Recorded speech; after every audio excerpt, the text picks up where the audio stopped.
Well, welcome.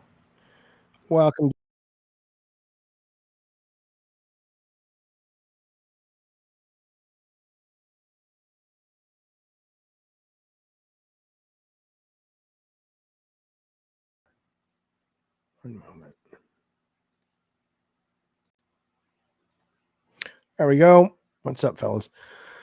I don't know. I figured we would just hang out for a few minutes, few hours, few seconds, and uh, chat about the game world. What people liked, what you didn't like, what you're excited about. I see in the chat that Prince, I think it was, where did he put it? Well, Jacob liked it, gave it a 10 out of 10. Prince gave it a 10 out of 10. I think that's fascinating to me. I thought it was a pretty boring show. I think there were definitely some shows, some videos that were shown that were like, hey, that looks, what could be really, really fun. The show I felt though was I don't know. I think what it is. Let me get the screen up here so we can all see it. So we see what games we're talking about. And if you want to call in, I'll put the link right here and give me your thoughts if you're interested in sharing them with the community. Anthony Wright did not like it. He said, fuck this. He gave it a 2 out of 10. Hang on. All right. So you can click that. I'll pin it to the top if you want to join and give me your thoughts. All right. 4 out of 10 stupid ending. This was the worst one, says RPG. Awesome says, my take, good announcements. The show itself was long as heck and the music act seemed unnecessary. We'll go through each of the games, but yeah, I think for me, it was really just, it's kind of a fart sniffing thing now. It's really become this thing where I just found it, you guys know my kryptonite is a sense of lack of genuineness. Now it's subjective, right? So maybe it's not lack of genuineness, but when the guys get up there and they're crying about, or they're starting to lose their shit over, oh, platformers and Astrobot and all this, and Keely's crying because not Onimusha, and then at the end, he's talking about the 10 years. I mean, I get that these are emotional individuals, but it just kind of had this flavor of, of self-import. And I just found it, I don't know, a little weird. Ryan, I know you like to troll, but it couldn't be further from the truth. He says, face it, Jaffe, you don't even enjoy games anymore. Objectively, it was the best show they've ever done, but I agree it was trash to me. Well, I don't even know what you're saying, but you couldn't be more wrong. I mean, I love games now more than even when I was, when I was working on them, I loved them, but it was hard to be totally all in because you always had one eye looking at the competition and you were thinking about the business all the time and how, blah, blah, blah. But no, I play more games now and lose myself in those worlds and absolutely love them more than I ever have. This has been a great year for games. And there were a bunch of games they showed that I thought were really good, or at least have the potential to be really good, even though some of the trailers weren't very good. But that's totally separate from just looking at the show and going, this seemed really full of itself, is what I would say. I found that kind of goofy to me. But I'll go through the games I liked. Well, okay. So Rice says self-import is the basis of all award show, but there was some great stuff in there for an award show, right? Yeah, I get it, but I think the fact that we can acknowledge the self-import aspect of it means that now that we're all aware of it, it doesn't mean it almost seems like we should push back on it then and say, well, now that we know this is bullshit, why are we putting up with it? All right, I'm going to bring on David Seager, see what he thought. What's up, David Seager? What's up, man? Hey, can you hear me? Yeah, I can. Did you watch the show with us? What did you think? Yeah, I thought it was a pretty mediocre. I mean, the only things I was really excited about were Witcher 4 and Virtua Fighter. What was the first one you said? Oh, Witcher Oh, 4. the Witcher Witcher 4, 4. yeah. Yeah, yeah, yeah. Yeah. I'm excited for that too. I mean, I guess we're looking probably realistically, what, 2027 on that Yeah, though? who knows? Right, And also that wasn't like a shock because everybody knew they were making The Witcher 4. right. I think like the surprise announcements, like I know on your stream you joked about it, but like who really gives a shit about a commie? Like 12 people played that in 2004. Right. Um, and I thought that I mean, the nominations this year I thought were pretty weak in general for games. I think there are a lot of good games this year, but the representation of the good games that were actually given awards, even though it didn't really mean anything, was pretty weak. Oh, you mean And you mean the games themselves or how they were given out? how they were given out, Oh yeah, like, it gets yeah, worse every year. And again, I yeah, mean, which is totally fine because yeah, Jeff knows that the people are there for the trailers, but yeah, at some point it just it looks, it's like, why even do it at that point? You know, like maybe if you want to give away the game of the year and stuff, but yeah, why even pretend that yeah, we care about this part of it? Because yeah. they clearly don't, you know. What I thought was weird is I felt, and I didn't watch the entire show, but I watched more than half of it, and I thought there was a big Sony presence and a big PC presence, not a big Xbox presence, which I Yep. thought was kind of interesting. Um, You don't mean just in terms of award winners, but like no, just presentation. like in terms of like the presentation, the Mhm. games, like there was a lot of multi-platform stuff, but you had Sony exclusives being announced and Sony winning awards like Astrobot, won a lot. So I thought that Astrobot, was you know. yeah, I thought that was kind of weird. What did you think about Astrobot? Do you think it was the best game of the year? I didn't play it, Okay.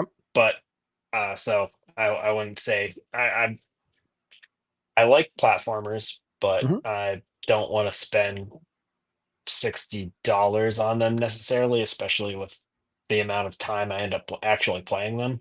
Right. So, like, So what do you think your game of the year was?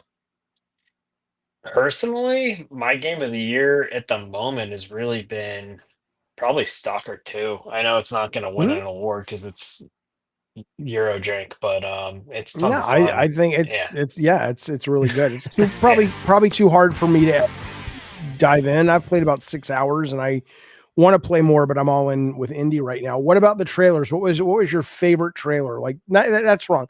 What trailer did they show that you said out of everything they showed, if I could only pick one game, would it be Witcher 4 or Virtual Fighter?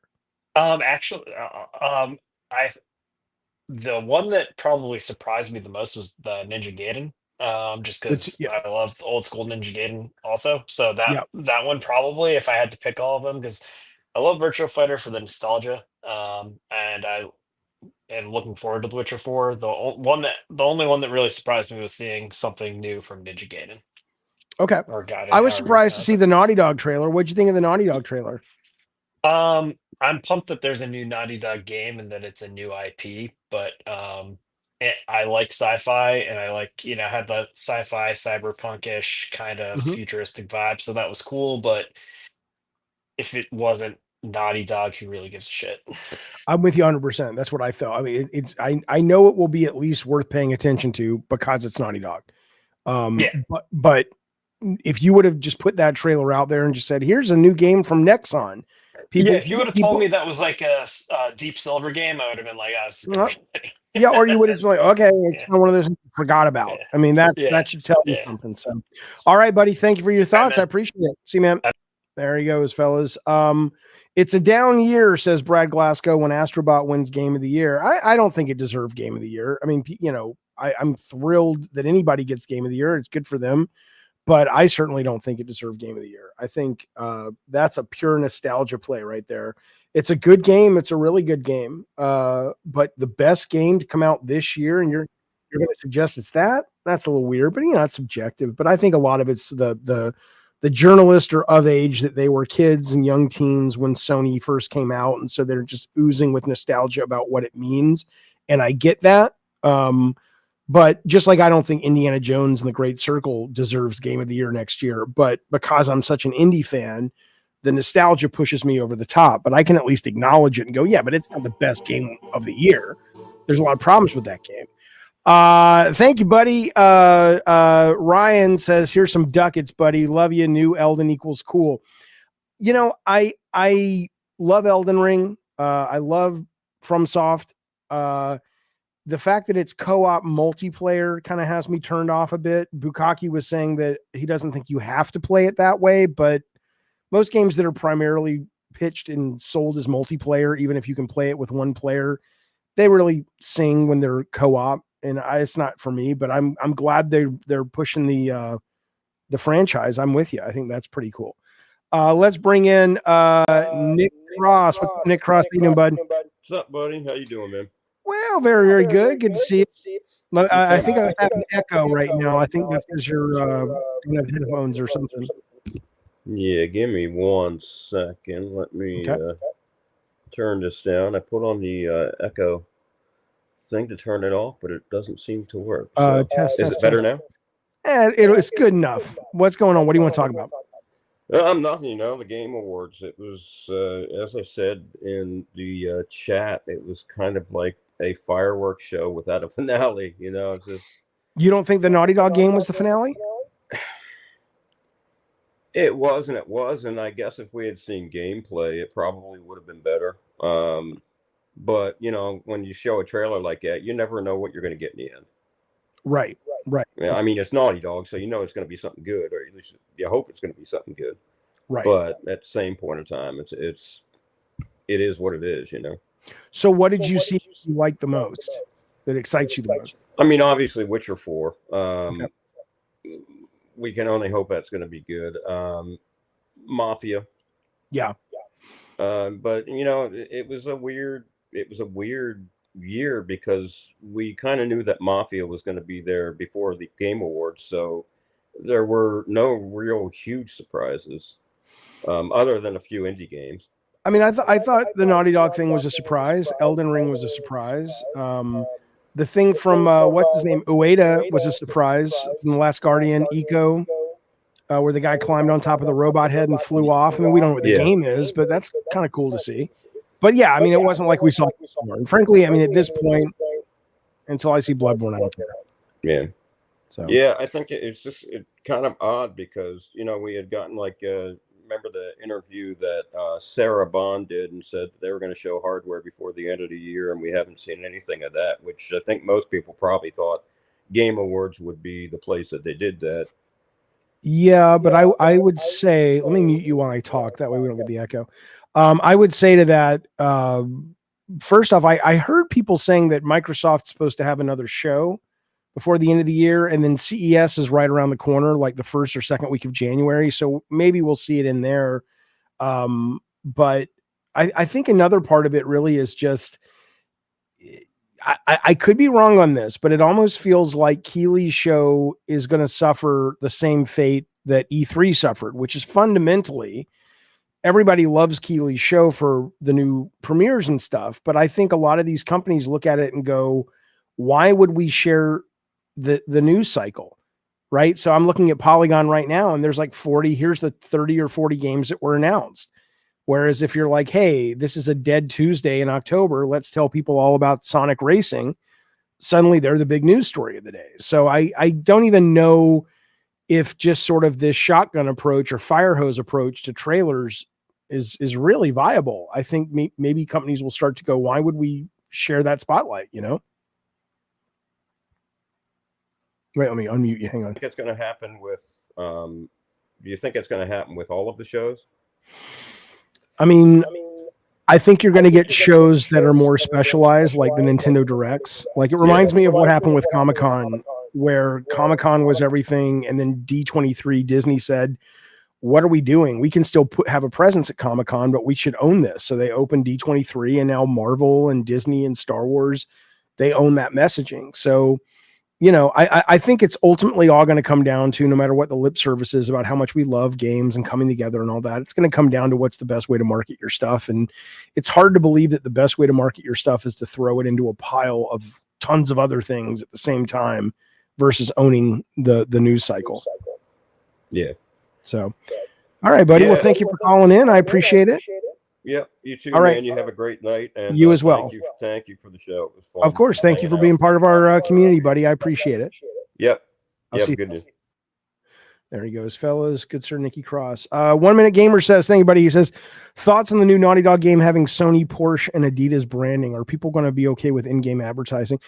I don't know yet. I was just seeing in the chat, somebody was saying there's more information on the Naughty Dog game on a press release. So I want to take a quick look at that. But my guess is that might be a bit more like what Kojima was doing in Death Stranding. Like I'm not saying it's meant to be ironic, but I don't think it's like, I don't think you put Porsche on the back of a spaceship in your launch trailer if it's not somehow a part of the narrative, right? Like if this is like a corporate raider kind of, I mean, it's, something that's tied into it. I don't think that would be like, Neil Druckmann doesn't need to do that. Naughty Dog doesn't need to do that.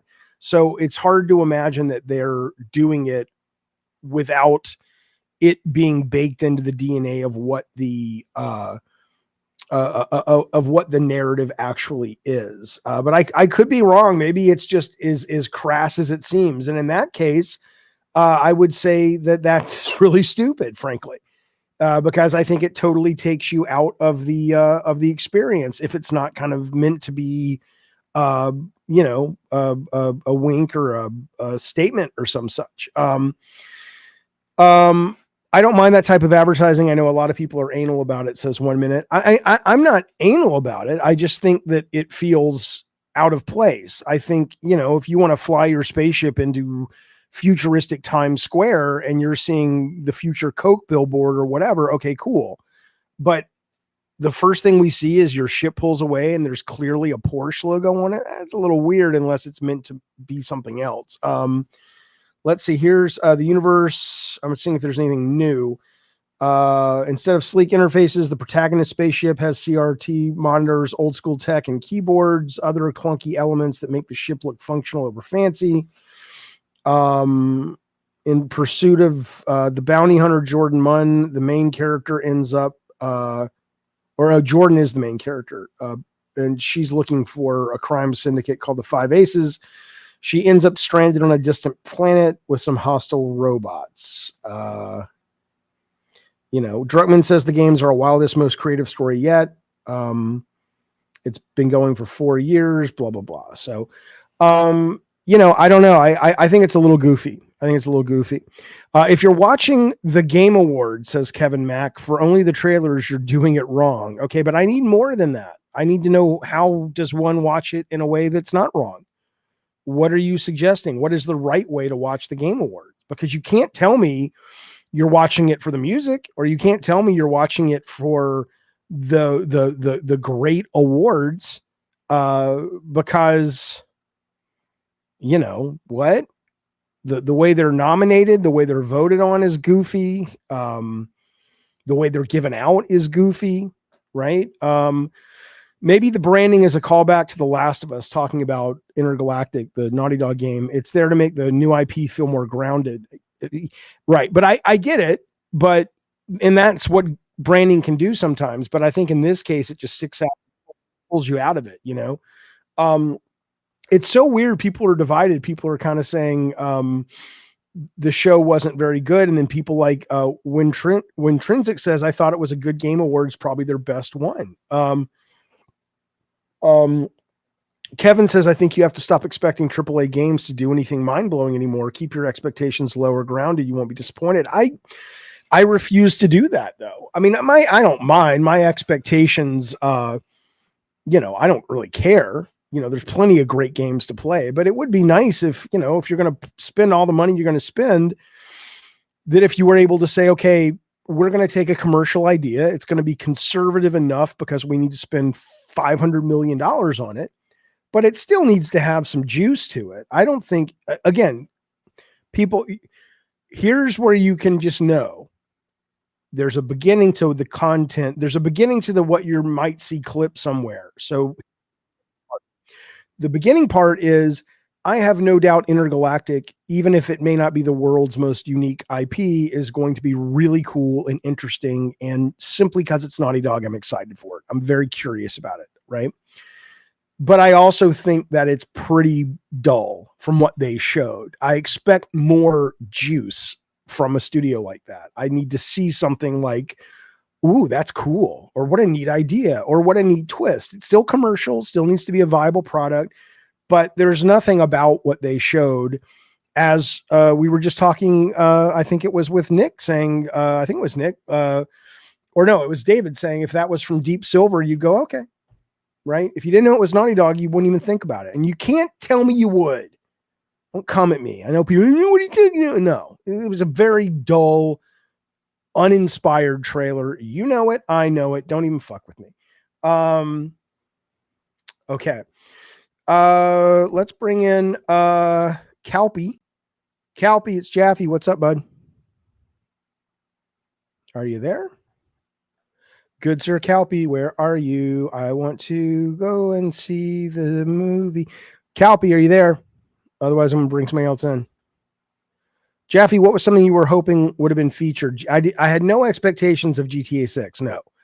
I was kind of hoping for something with Bloodborne, only because they put it at the end of their trailer. Schreier's going out there saying people's minds are going to be blown. I don't know what the fuck. What blew your mind? Nothing. Again, we'll look at this list in a minute. There's some really potentially great games on this list, but the idea that your mind was going to be blown and we didn't get something that was like everyone's going, oh my God, this is amazing. Like, I was surprised to see Naughty Dog's game there. That was cool. And it was cool to see Harrison Ford. That was cool, but that's because he's Harrison Ford. The point Jaffe made earlier made it clear on why we don't see any new GTA 6 trailer. Sure. Yeah. I mean, I think, yeah, they're going to own that week of news for sure. Here's Ravnos. Ravnos, what's going on, man? What'd you think? Hey, I gave it a 4 out of 10. Okay. The show or the trailers or what part of it? As a complete package. Okay.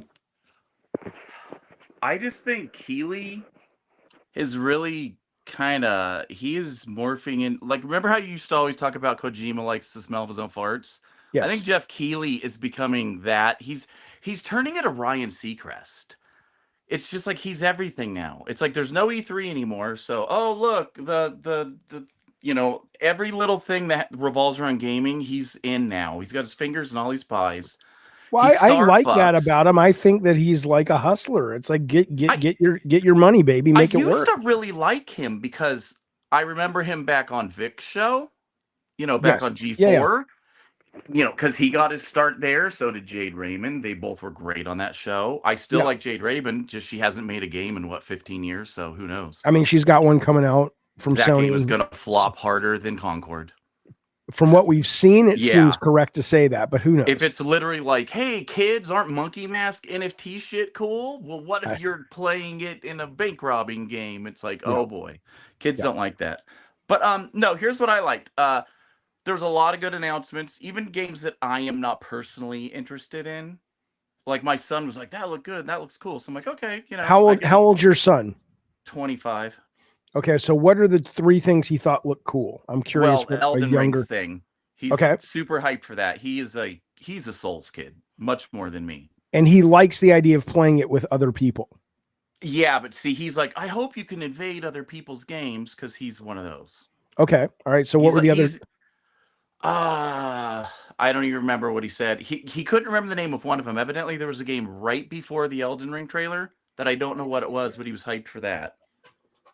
One sec, Ravnos. Yep. Nope.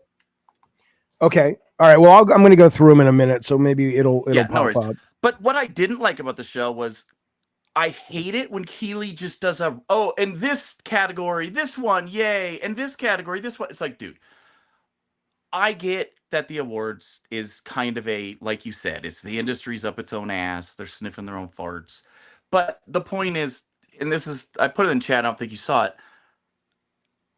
The little people that work on these games, do you know how much it helps them if they're like, oh, dude, I was like a minor junior coder on a game that won Game of the Year or won, best narrative or best whatever. Like if you're a writer. Yeah, but I think you're overestimating the number of little people in the industry. I mean, everybody counts, but little people, I mean, Well, right? look at I Star mean, Wars Outlaws. That yeah, game but was made by most little 6,500 people. yeah, but most little people in Star Wars, they were playing the Ewoks, right? They weren't working on the You games.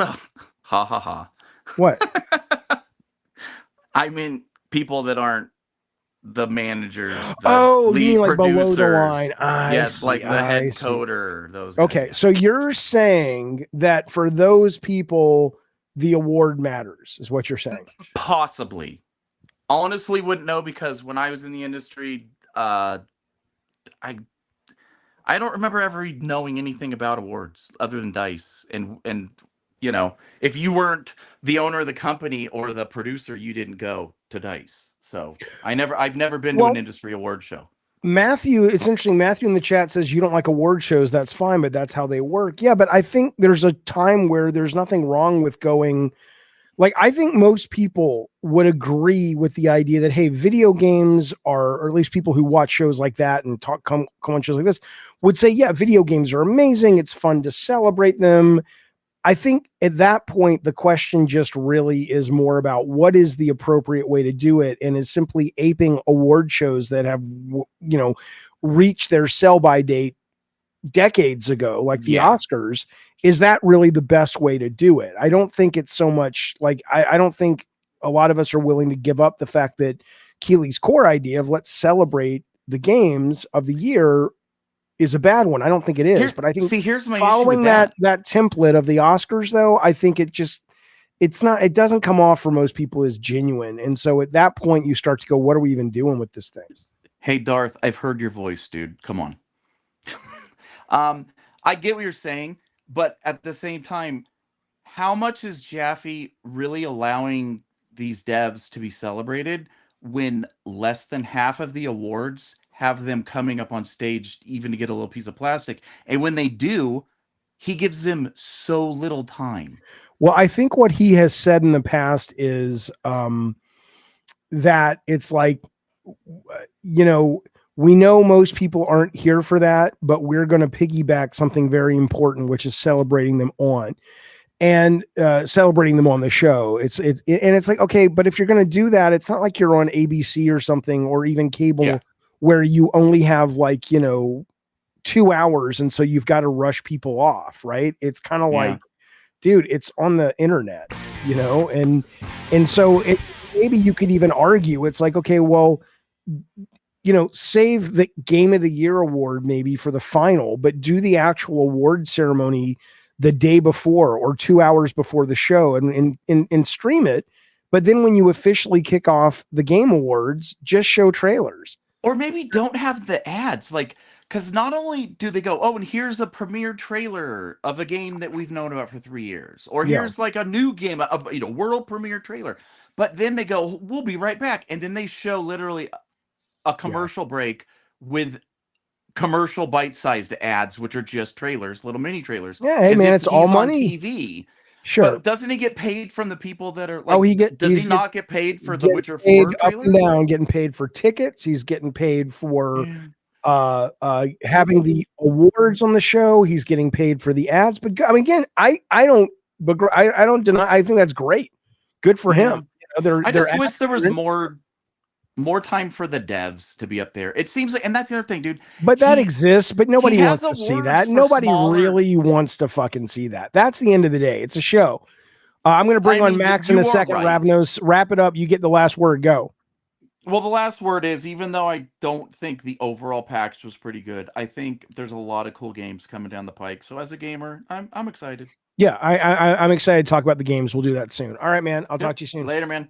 All right. Let me bring on Maxwell. Well, let me bring on Max, and I'll see if Calpy's back. Max, it's Jaffe. What's going on, buddy? How's it going? I'm a big fan of your work. Oh, that's nice. Thanks for saying that. God of War, Twisted Metal. Cool, man. Thank you very much. I did a whole stream on my channel too, watching it. It was long. It was long. It was absolutely long. I honestly rate the show. What did you think? What was the rate the show? Well, I was happy because I'm a Sega fan. Like seeing Sonic Racing and Virtual Fighter, I heard that they were bringing it back, and it looked like I was afraid that Sega was going to do like a bare bones Virtual Fighter 6. It just looked like a slight upgrade from 5. Right. And it looked great. The Naughty Dog game looked great at the end. I was happy about that. Did And you now- think? Okay, well, let me ask you that. Did you think the Naughty Dog game looked great, or you were excited there's a new game coming from Naughty Dog? both?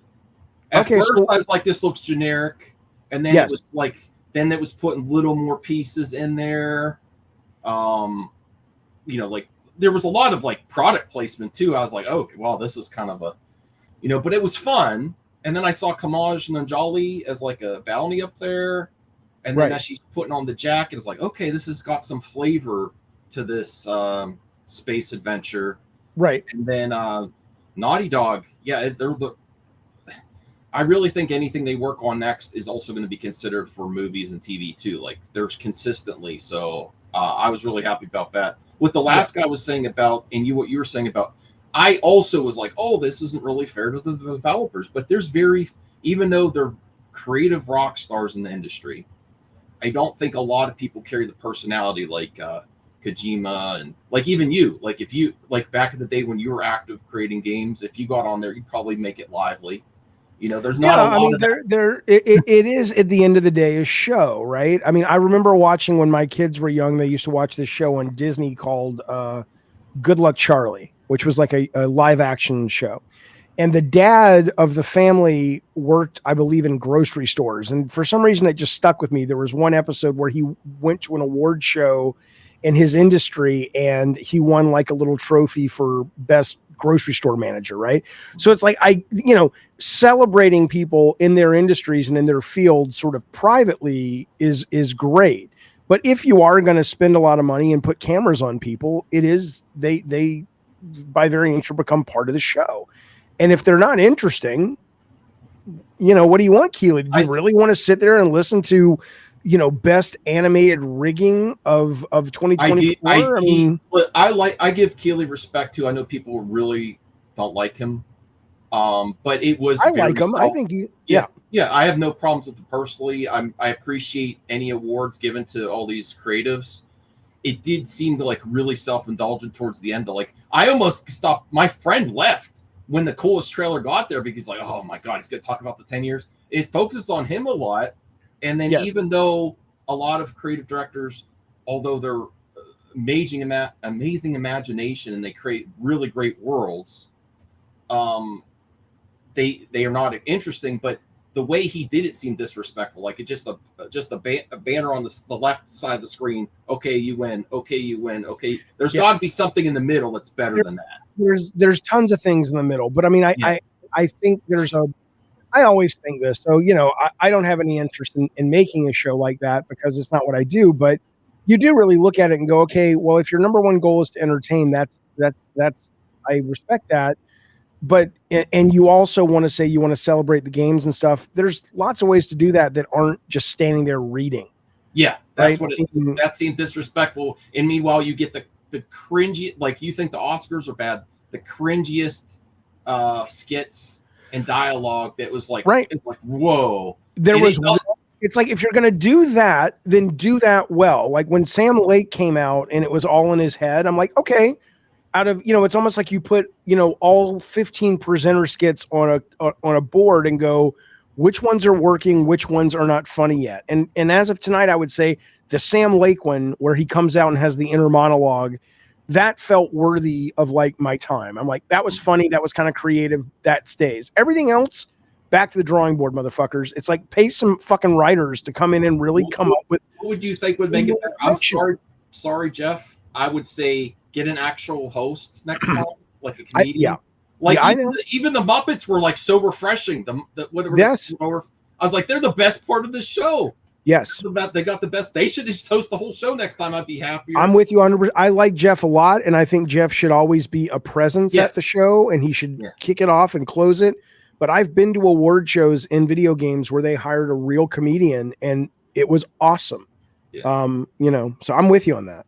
And then he deserves to make his bag. Like you're not opposed to him making money, but it really feels like the amount of trailers is like he will never say no to a trailer.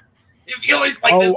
I'm sure he says no to a lot of trailers. Oh, you think? Okay, because he gets paid. He's got only so many slots, and people pay him, and he's like, he does have only. You believe? Well, I mean, he can extend it if he wants, but I know that there's a lot of people banging down his door, going, "Can I please be part of this?" And he's like, "Well, if you can pay, but."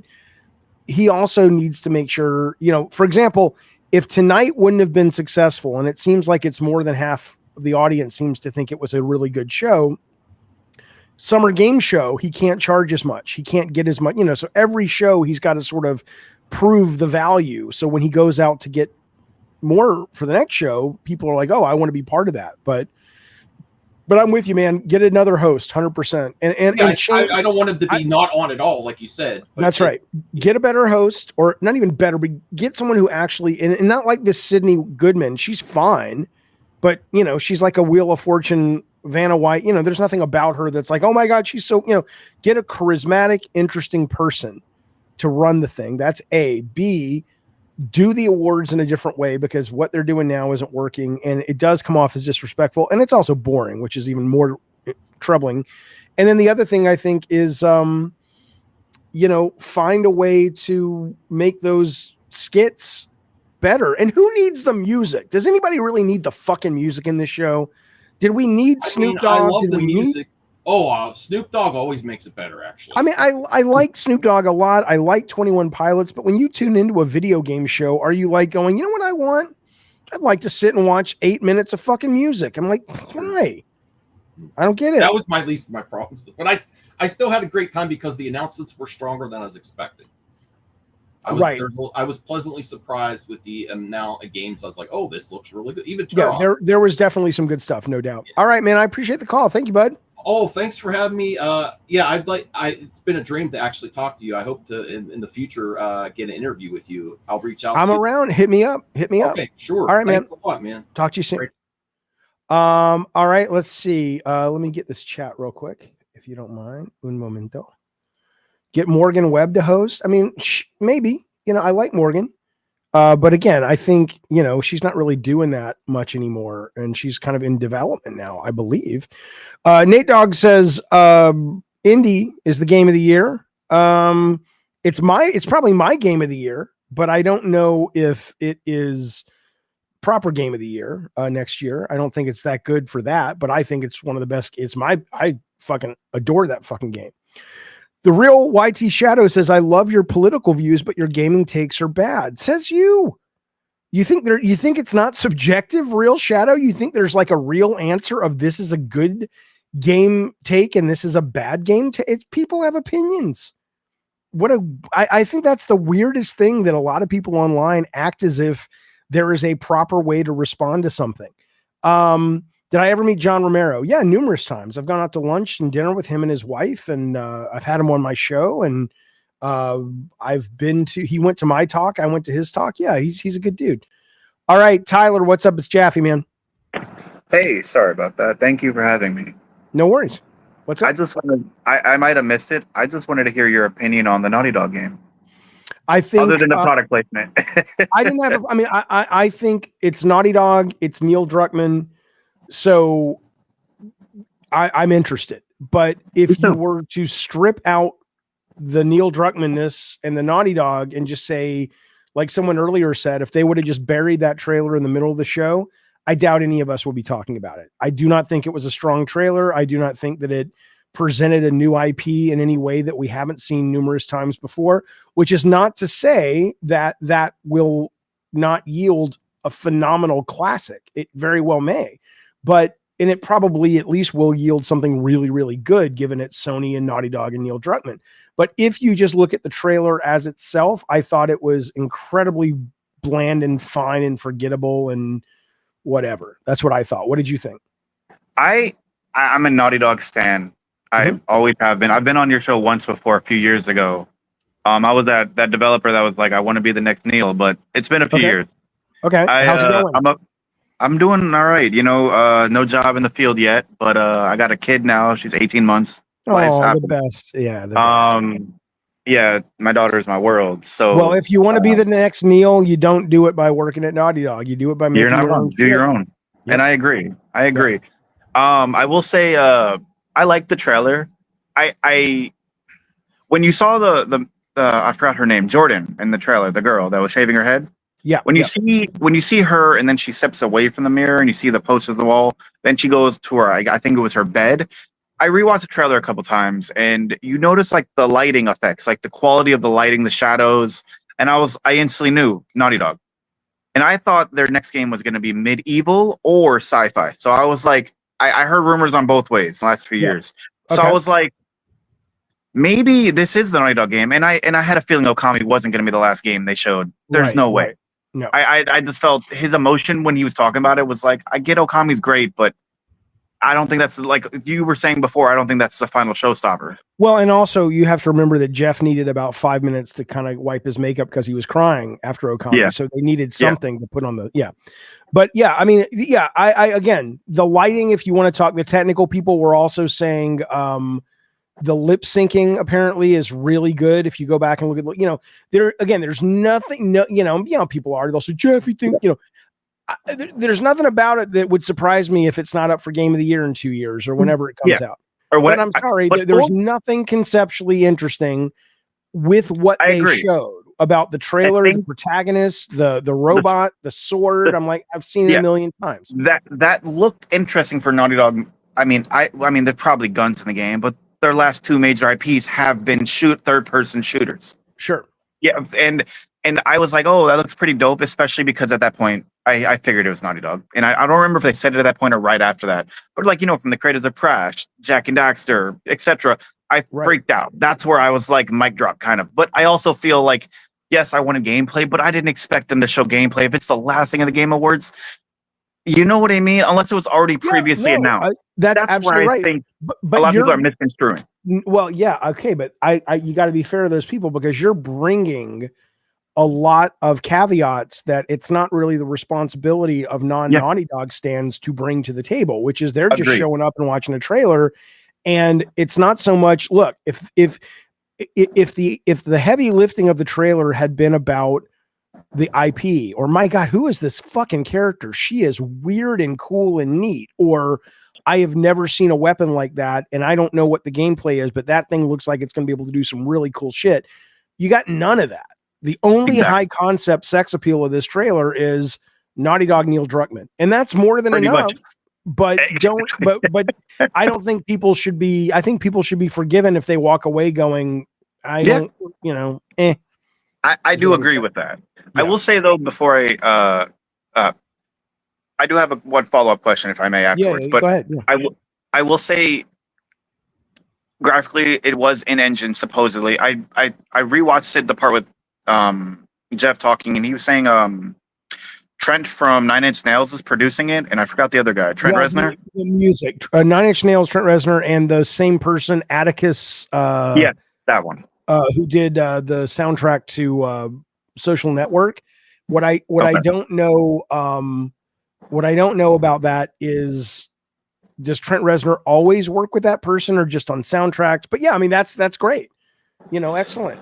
There's a lot to like about where this thing could go, but So what was your follow-up question real quick? I will say, what was your favorite game of the show? Announcement of any kind. Okay. And I do agree, Astrobot should have been Game of the Year, and I'm proud of it. That was my Game of the Year, followed by Helldivers, personally. Okay. But go ahead, sorry. No, I'm looking. So I think out of everything I saw, I think honestly, Split Fiction from Hazelight, I don't know if it's going to be good or not, but I like at first I do too. When they first showed it, I was like, okay, whatever. But the more he got into it, like with the dragons or how every level, it feels very much like Astrobot in that they seem like they designed every level with their core mechanics first, and they kind of use them once and throw them away. And I really kind of like that idea of, us being potentially in different dimensions. It was similar to that other trailer they showed that was the split screen where you had one person in one environment, but it was almost like they were in a different dimension. So one the Overcooked developers made. Yeah, right. I agree with that. Yeah, but I think the Split Fiction one, obviously I'm a huge Onimusha fan, but that doesn't really, there's who's to say. Mafia looked really cool. That looks super interesting and brutal, and I'm hoping it stays that way. Yeah, it comes out soon, right? It's not that long. Next year, I think. Did it say summer? Yeah, I don't remember, but anyway. I like that one. I'm trying to see what else they had. What do you think of the Turok announcement? That wasn't my favorite. I was just curious since that's my era. Well, here's what I'll tell you about it. It was really interesting to me that when they were showing it at first, I was just kind of like, okay, whatever. And then the minute they slammed the Turok logo up, I was like, ooh, right. And that should tell you really much all you need to know, which is if it wasn't for the nostalgia play, it's just like, okay. And it sounds like it's a co-op thing. And I'm like, oh my God, enough. Let me be a single player dinosaur fucking hunter. Does everything have to be a fucking co-op fucking looter shooter? Because I this year has been, other than Astrobot, and I haven't even played Rebirth yet. I own it, I haven't even played it. Like I told you, my two favorite games. Helldivers is a great co-op game.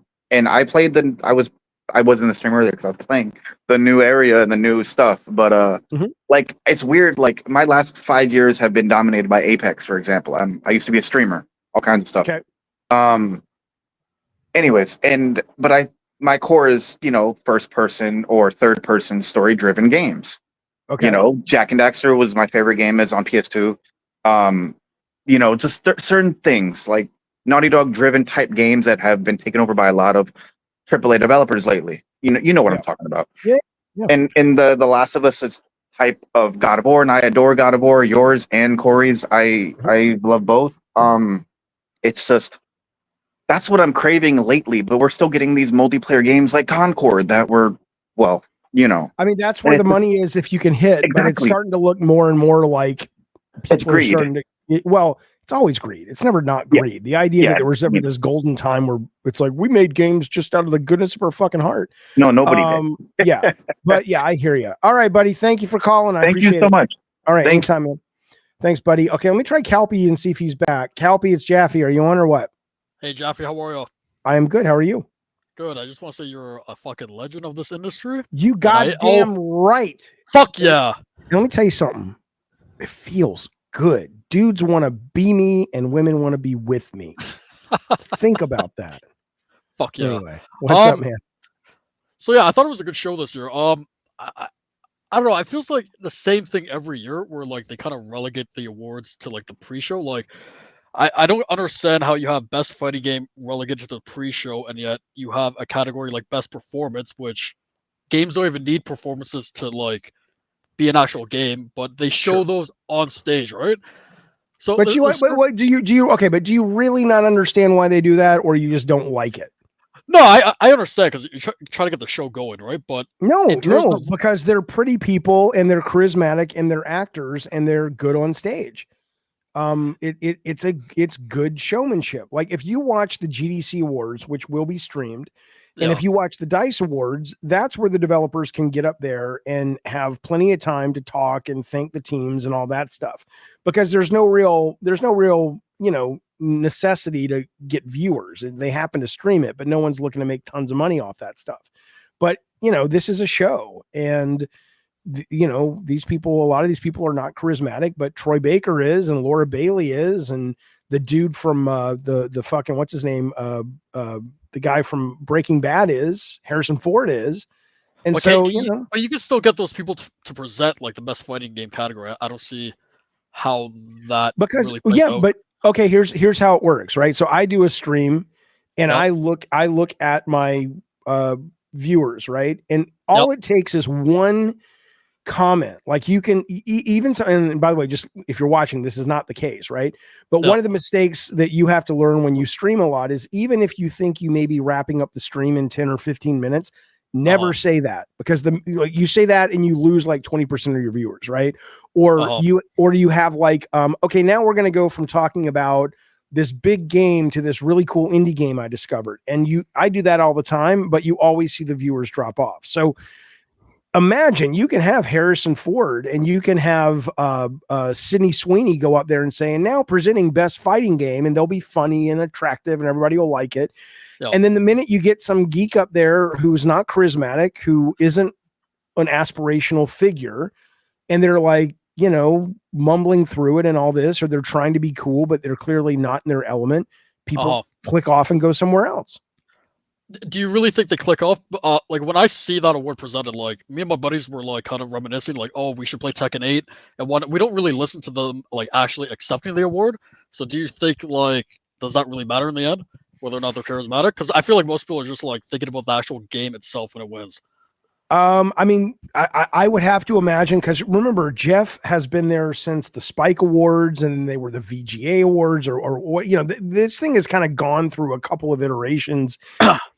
Even though it's been, you know, Jeff officially started the Game Awards, but he was part of the Spike TV Awards, and he may have been sort of tangentially involved in the G4 Awards and stuff. So and those were all broadcast. And I think he understands the fact that clearly people have options, and if you bore people, they're going to tune out. But yeah, Rob says it's still a hell of a lot better than the old Spike Awards. But I mean, you know, look, I mean, it's one of those things that doesn't really matter, right? I mean, it's just... well, no, but fundamentally, I think it kind of the award show is an antiquated concept to begin with, like the broadcast award show, and I think really I don't think people really know what it's supposed to be, so it's easy to beat up on it because it honestly doesn't really seem like it has much of a place anymore, and it doesn't mean a celebration. Like I really liked when Keeley has the Fortnite island, and he's got the virtual Keeley. Like to me, having an awards video game celebration in something like, you know, Fortnite or Home or its own thing, and it's a weekend long celebration of games, and every hour there's a big, kind of like in the Hunger Games when somebody dies, and it kind of, you know, you hear the explosions go off and the trumpets and you see who died and whatever. Every hour over the skybox is like, here's the number 5 game of the year, you know. But there's also interviews. You can walk around and meet, you know, the voice actors from games you love, and you can play demos, and you can meet your friends. And, you know, to me, that feels more like a modern award show, a modern celebration of video games. I think just going like, and the award goes to, and here's some witty banner, I just think that's kind of stupid. But that's Jeff said on your show he's gonna try to implement that, right? Like kind of like a metaverse type of Well, he's already done it, but there's nothing to do in there. Like he had it last year, and I went in there for a few minutes on the stream to watch the show, and it was boring, and there was nothing to do. And I know there's a virtual Jeff in there this year, but I don't know if there's much to do either. But that's I think where it's ultimately going. But you know, and they could do more fun shit, man. There should be a cosplay thing where it's like, hey, we, you know, on the stage here are the 15 best video game cosplayers, and the audience gets to vote off 3 now, and by the end of the night we get to number 1, and we get to actually see the, you know, here's the best fighting games, and we get to see the vote percentages. I asked Jeff point blank when he was on this show, I said, would you ever make it so we could see, you know, out of 5 nominees what 5, 4, 3, 2, 1 was and what percentage of the vote they got? And he said, oh, I would never do that. But I'm like, dude, that would be amazing. Yeah, it would be. Yeah, I think going to that point, I think the one issue I do have with the awards is that if you actually look at the jury, it's weird to me how a country like Brazil has as many votes as say like Japan, when Japan is the leader of like almost the industry. I don't understand how that works in terms of like the weighting of it. Does that to you not seem weird? I'm not even aware of that aspect. I just assume that there are if you ever get Jeff back on your show, you should ask him that. Like, it seems strange to me that like Brazil like has as many votes as Japan, which kind of doesn't really make any sense to me. Yeah, I'm not. Well, I mean, ultimately, it doesn't really matter, right? I mean, I think it should be more fun, and I think someone is going to come along and build a better mousetrap if Jeff doesn't do it. Yeah. Because I think there's what the show is forgetting to do is entertaining. I think the show.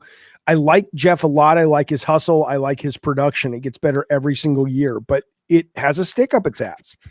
Yep. And, you know, and I get it. He wants it to be classy, but, you know, okay. But does anybody really want fucking classy, or do they want to have some fucking fun? And I think there's a balance there. How'd you feel about the announcements this year? They were okay. I mean, you know, there may be brilliant games in here. I'm sure there will be. Yeah. But there weren't a lot that made me say, "Oh my god, I'm so fucking excited to play that." But I'm sure I will be when I learn. Like, I mean, The Witcher 4, I'm sure. The Naughty Dog game, I'm sure. I'm super interested in Ueda's next game, but nothing that they showed made me go, based on what they showed, it's anything other than like Split Fiction. I was telling the other guy I'm excited because that comes out in a couple of months, and you can tell it's a game that they're showing off what you actually get to do. And I'm like going, "Oh, okay, that could be cool." But most of the games were just these teasers like Onimusha, which I'm sure I'll love and be there day one. But, you know, the only real thing that trailer was communicating is, hey, you like Onimusha? It's coming back. short of that, what's there to be excited about? You just got to wait and see. I feel like there's a big contrast between what Jeff and the rest of the industry does compared to like, say, like Nintendo, or like if you watch a Nintendo Direct, you see like party games, you see 2D platformers, you see all this stuff that's pure gameplay. But I feel like here it's like, it feels like I saw like so many third-person action games or FPS games. I feel like it's a stark contrast between like everybody else in the industry and like Nintendo, and Nintendo's on the side. Nintendo, for whatever reason, greatly so, didn't seem to get the memo that they needed to be jealous of Hollywood. But Sony certainly did. Microsoft did. A lot of these award shows did. That to them, you know, Nintendo's just like, dude, we make games. And if we're going to show you something, we're going to show you some fucking gameplay. And we're going to show you what we think is cool about this. And, you know, I don't think Nintendo would ever show a trailer like the Naughty Dog trailer. No. Because it's like, why? They're not, their storytelling folks almost as a means to an end. Like, well, we got to explain this to some people or whatever, but they make games and they love it and they're proud of it and they embrace it. I wish more people in the industry would do that, but all right, Calpy, thanks, buddy. Appreciate it. Good talking to you. I'm always in the chat. Thanks, right, Calpy. Thanks, bud. All right. Well, Gina's in the chat now. Are we actually going to do it now, Gina? You going to call in? We're going to talk? Get on the fucking show. Jesus Christ. People saw the thumbnail. They clicked on it. They said, Gina's going to be here. I want to hear about this lady's take on video game. My microphone's not working. See? Grump. So, you know, let's go. Here's Maddie. Matt, it's Jaffe. What's going on? Hey, man. Can you hear me?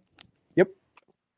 Hey, I didn't initially call in to talk about the Naughty Dog trailer. We kind of talked about it. Yeah, what do you want to talk about? Well, I just wanted to say, like, the whole Porsche, the Adidas, the anime in the background. Yeah. She put on the Pet Shop Boys CD. Yes. I think it's all world building. It shows that this is our future, you know, and not just a future. Yeah, I saw somebody say that, like it's a future 80s thing or something, and it's part of the, you know, and that's fine. I mean, people are talking about it, right? And I'm sure that's what they wanted. I think there is a cynical way to look at it, which I think anybody who knows Naughty Dog, and again, you have to kind of have some Naughty Dog love or awareness to understand. Whereas if you just watch that trailer by itself, you'd say, what is this, a Porsche game? What the fuck is going on? But if you know, I think it's clear that it's sort of part of the world building. But the fact that they're leaving it up to us to read a press release and stuff, maybe that's what they want. And so we're talking about it. But yeah, I think they've got a plan for it. I don't think they just threw it in because it's like, we're out of money. Somebody go sign a deal with Porsche so I can hire this animator. Like, I don't think that's what's going on. Yeah, definitely. Well, and a difference between Naughty Dog and a lot of other companies is that trailer is what would be like a CG trailer for a lot of companies, you know, like for like a teaser. And with Naughty Dog, it was all in-engine stuff. But what I really called to talk about was Dispatch. That it looks to be like a Telltale style management. Yes, it is. It is, just so we're all clear what he's talking about. A lot of people were watching it and going, "Is this a show or is it a game?" It sounds like it. Yeah, it is a game. It's a superhero workplace comedy. And I think like it's just like a lot of it's like a lot of choices. Like I'll put it up while we're talking if I can get this. I watched the trailer twice and I was like, okay, so it looks like you're gonna assign heroes based on their like how this hero might be good at this and that. So you sign them, and then that might result in various levels of success. And then there'll be, you know, funny dialogue. Oh, you sent me out there. I wasn't equipped for this. You screwed it up. Yeah. And that kind of thing. I actually think let me see if I can get this up on the screen real quick. There it is. Yeah, no, I think this looks potentially really interesting. I don't know if the moment to moment is going to be all that interesting. When all you're doing, because it almost looks like a visual novel. But you know, you know, I like things that are interesting in the industry, and so maybe it'll do that. I mean, here's what I'll say. One of the things that I think has been really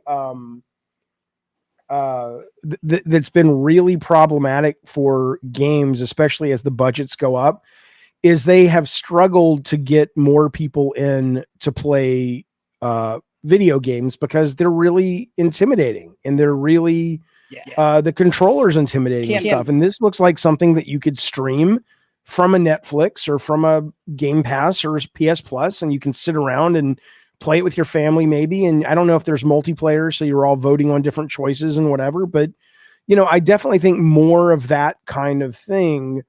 Maybe not as basic as this looks, but maybe this will fit the bill. I think there needs to be a bridge between a core gamer and someone who's like, I would be into this, but it's a little too intimidating for me. So I'm curious about this for a lot of reasons.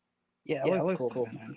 Yeah. No, in terms of the overall show, I think we got to call a horse to horse here, and this is kind of just like a soiree for the game industry people.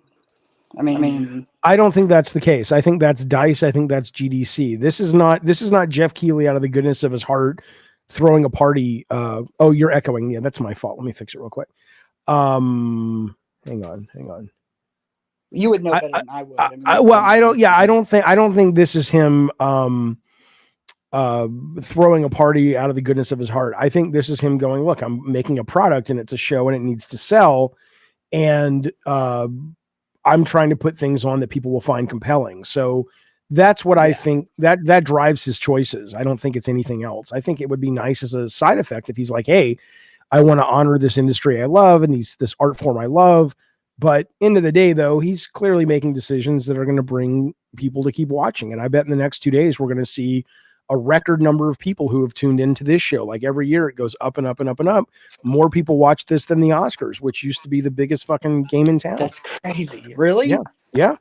That's absolutely nuts. I mean, I miss E3. If they would give E3 back and get rid of the Game Awards, I'd do that. But I just, the internet's changed everything. There's just no need for it, man. I honestly think, I don't have a dog in the fight. Like I would make any money off of it, but I clearly love streaming and all that stuff. And I look at it and I go, now that these companies can own their message and when they get the message out, I don't know why the big companies like PlayStation and Xbox don't simply have like a 24/7 live stream channel on PlayStation Live, and anytime you go there, it's like a radio station, or it's like MTV used to be. It's like there's 8 shows that run all the time, and you get Neil Druckmann is dropping by to talk about his brand new game, and that's where it happens. Or we're going to play a bunch of old PS1 games, and we're going to have the developers come in, and at the end we're going to say, hey, remember we talked about Eco? Here's Ueda-san, his new game. But these guys would own that message. Then I just think it would be a great sense of community building and stuff. So I really think it's going to become more and more like that. The idea of E3 or even the Game Awards, like I said earlier, why share the spotlight? Yeah. Well, all right, man. That's all I got for you. Always all good right. talking with you, man. You as well, man. I'll talk to you soon. All right, there he goes. How do I feel about The Boy and His Robot? I think it's great, but I actually have beautiful concept art. I was working on basically a game. I don't know what his game is. It looks like it's a boy and his robot, or at least a boy and his robot head. But we were working at Santa Monica on a game that was basically that, and not the head, but the giant robot. And at the time we were hoping, we didn't have Chat GPT, obviously. So we were hoping it was going to be as good, a little bit better than like Seaman from Dreamcast, where you would have a relationship with the robot with your microphone. But now I look at it and go, Jesus, with Chat GPT, and you could really build a cool relationship and also have the scale going from this giant robot to the warrior guy who's actually in the streets, and climbing in the robot and then taking control and all this. And I don't know what his vision is for it. And I don't know how much of it is him on a robot head that he's flying around and him actually in the robot, but I'm super interested. And Eco is my favorite fucking game ever. I mean, that's wrong, but it's one of my favorite games ever. So yeah, I'm looking forward to it. Absolutely. Okay. I want to make sure. Yeah, Seaman was crazy. If you guys don't know what Seaman was, I'd be stunned that you've never heard of it, but I'm old, so I'll just show it to you real quick, briefly. Then we'll go through the games these guys showed. But Seaman was a Sega Dreamcast game. Seaman Dreamcast, where Leonard Nimoy voiced a little. I think it was Leonard Nimoy in the American version. He voiced a little fish, and he talked to you, and you used the microphone to talk to him. Oh, hang on. Right, he was a little. It was like a sea monkey, and he would grow and get bigger, and it would get really creepy because he would then start to talk to you. And it was just like, dude, shut up. You're creepy as fuck, man. Watch this thing. They've brought with them a lot of dangers to watch out for. But I still think the good that computers have brought to the world outweighs the evils. It's just such a weird fucking game. So anyway, that's what Seaman is, by the way. Your brother and you always killed the Seaman. I get it. All right, let's take a look at some of these. We're not going to watch the trailers, but let's just go through what they showed. See if there's any really interesting insight that you guys have to offer. But this is what Jeff showed today. We got the Naughty Dog trailer, Intergalactic, The Heretic Prophet. I don't like new IPs that launch with subtitles, but it is what it is. But Intergalactic's pretty good song, pretty good title. Neil Druckmann, Naughty Dog. Of course, I'll be there, but at the same time, the trailer was just okay. Elden Ring, I love FromSoft, but I don't like co-op multiplayer things, so it's not really for me, but I know a lot of people are really, really excited for this, which is great. Amex says Sony turned off comments on the new Naughty Dog game. Do you know why? Is it because they were getting a lot of shitty comments, or was it just because that's kind of their policy? Do they usually do that? Or, The Witcher 4, I barely played The Witcher 3, but what I played I liked, and obviously I like some of the TV series. I like that it's Ciri. I think she looks cool. It was a cinematic trailer, so whatever, I'm sure the game will be great, but it was just a bunch of CG trailer that was well done. This is what we were talking about, A Boy and His Robot, Ueda-san's new game. So, we'll see. Borderlands is just not, it's never been for me. I don't really care about it. I know it's got a big fan base. I know people love it, and that's great, but not my cup of tea. Okami is back. Who gives a shit is my response. Now, again, I'm not being a dick. I know people love the original, blah, blah, blah. It was never a big sales hit. It's one of those things that I think that a lot of people talk about now, but it's like Beautiful Joe. Nobody played Beautiful Joe. I'm not saying you didn't. I'm not saying you don't know people who played it, but on the whole, Beautiful Joe was never some kind of big fucking knocked it out of the park game that everybody played. Okami, I think, is the same thing, and that's great. I'm not a hater. I'm just saying you hate it. I didn't say it was bad. I'm just, man, delivering the truth makes me a hater. Pac-Man Goes Dark and Shadow Labyrinth. I haven't watched the secret level on Prime Video, which is where this is from, but kind of a dark take on Pac-Man I'm quite curious about. Okay, cool. Outer Wilds 2, I think that's really cool that we're going to get Avowed and this in the same year from Obsidian. I liked the Outer Wilds. I don't like its humor. I find it's a little too obnoxious. Wink, wink, nudge, nudge. What do you mean corporations are evil? What are you talking about? You can't trust the man. So that's not my cup of tea, but, people loved it. Good for them. Good, a sequel's coming. I assume it's day one Game Pass. That's always good. Virtual Fighter 6, cool. Split Fiction, one of the things I enjoyed the most. At first, like I said, I wasn't losing my shit over this. I was just like, okay, but towards halfway through, it started to grow on me. And by the end of it going, okay, that looks really interesting. So I'm looking forward to this one. Onimusha, God of War was heavily inspired by Onimusha. I love this series. I've played the first three. I finished all three of the first three. I didn't finish the fourth one. So I'm excited for this, even though they didn't really show much of anything. Sonic Racing. I've loved the previous two Sonics that were racing games, whatever they were called, like the Tag Team or Drift or whatever they fucking were. So sure, I'm in. Mafia Old Country looks great as a cinematic trailer. Comes out in the summer.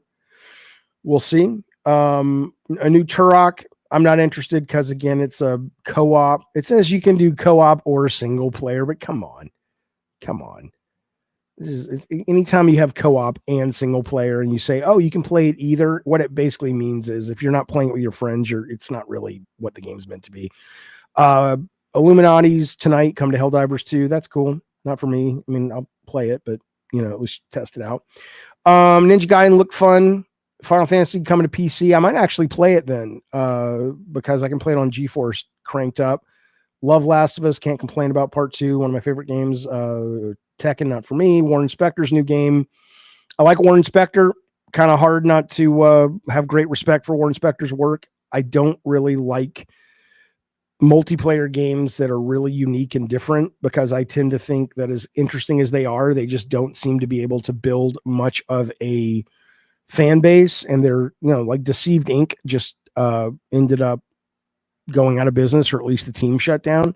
And it was a very interesting multiplayer kind of sneak and shooter and deception game, so whatever. Slay the Spire 2, cool. Dying Light, never played it. This didn't look good to me at all. Core Keeper reveals new game. Kaiora. Steel Hunters look pretty cool. I don't know if it is going to be pretty cool. It's the giant mech battle game from the guys who publish World of Tanks and World of Warships, so maybe. There's a play test. You can sign up on Steam. Seafood Developers. I thought this was interesting.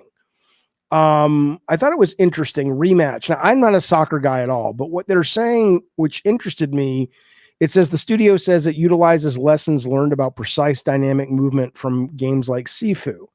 And so the idea of a sports game that really gets down to the minutia of how the character's body moves around, if that's what they're talking about, is pretty cool. It reminds me of a game out right now, a demo I played on Steam. It's like a climbing game, but you're literally controlling all 4 limbs and where she puts her hand and where she lays her foot flat. And it's very compelling and interesting. So I think that's kind of cool. Overcooked creators. This I thought was really neat. This is Stage Fright, and it looks like you've got 2 characters, and each character is kind of in their own dimension. And what I thought was neat about this is that and hopefully it's not just a run at the screen game. I'm sure it's not. But the idea that like something he does there, even though he doesn't necessarily see the result, affects her here. I think that's kind of cool that you're having to kind of pay attention to both screens. It almost feels like that Denzel Washington movie, Deja Vu, where he puts on the headset and he can see 5 seconds ahead. But yeah, so this looks pretty interesting. So I'm curious about that one. Dispatch we talked about. Screamer, what was this one? The fuck was this one? It was just a racing game or something cool about this. I was really high when this one was on. Yeah, it is the same devs. The other one is Overcooked. I mean, obviously, I love the anime racing kind of stuff. So, like, as a narrative stuff. So, if this is like a narrative racing game with an anime style, how could you not love it? Am I jealous of the Overcooked guys? I'm not. No, why? I loved Overcooked. That was one of the funniest games I've ever played. Me and Calvin were just crying. We were laughing so hard playing that game.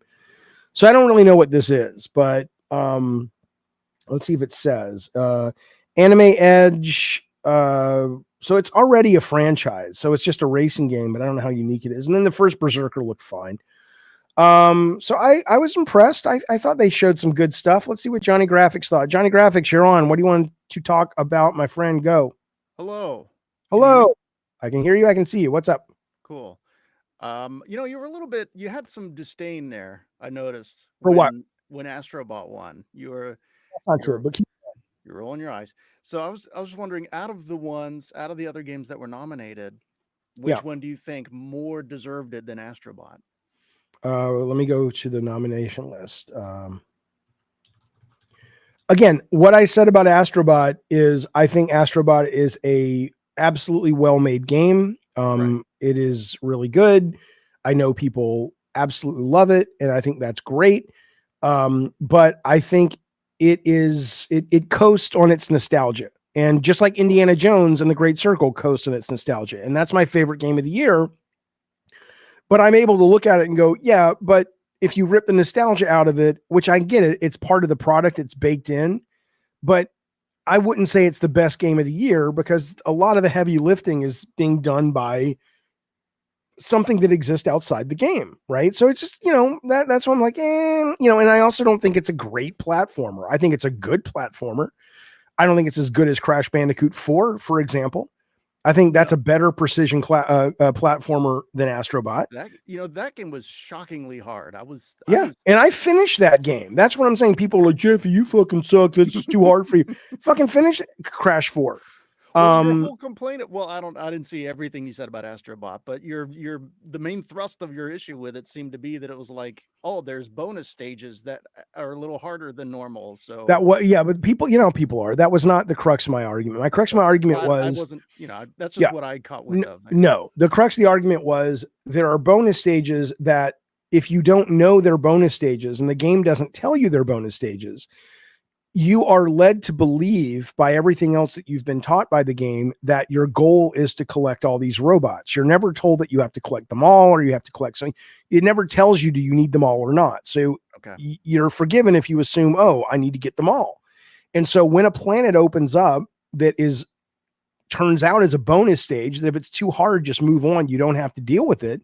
That's not presented. And so I'm like going, okay, the difficulty ramping in this game is bizarre and off the charts. And so indication that it's an optional area. No, what? No.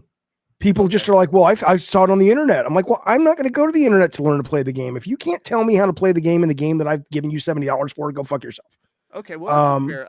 I haven't played that one. I played the one that came with the PS5, and I loved it. I love the character. I did too. I did too. Absolutely. And I love the VR one. The VR one was amazing. It's an Eva ripoff from Wally. It is a little bit, maybe. Yes, agree. But I had fun playing it, so I'll probably play Astrobot at some point. But my question was, I'm looking at them right now. So you had Astrobot, Balatro, Black Myth Wukong, Elden, Shadow of the Erd Tree, Rebirth, and Fantasio. Yeah, so I've not played Erd Tree, but let's just knock that one out for the moment because clearly a lot of people don't like that is even nominated. I don't really have an opinion. I don't care. You don't care? Because I haven't played it. If I play it and they're like, hey, this is pretty much 25 hours of gameplay, and it's bolted onto this other thing, but it must be pretty special if it can stand on its own as a Game of the Year nominee. But I don't deserve to have my opinion taken seriously about it because I haven't played it. So I'm surprised you haven't played it. You love Elden Ring, right? I haven't finished Elden Ring. It's my favorite game of all time, but I'm like the main thing. Everybody tells me, dude, you don't even have to do all the stuff you're doing now. Just go to the end. Cause I've already set the tree on fire and all that shit, but I'm just kind of like, I'm enjoying playing it and a lot of things come along. And so anyway, so no Final Fantasy Rebirth, whatever. I played the demo. I liked it, but people seem to love it. Great.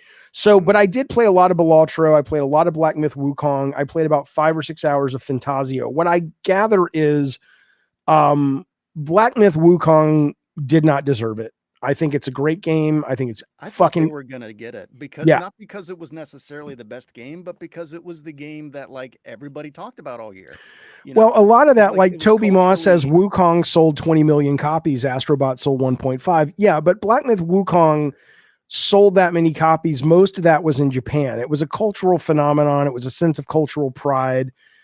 It's not really, in America, it did well, like 4 or 5 million, but it wasn't like, better than Astrobot. It did better than Astrobot sales was. Yeah.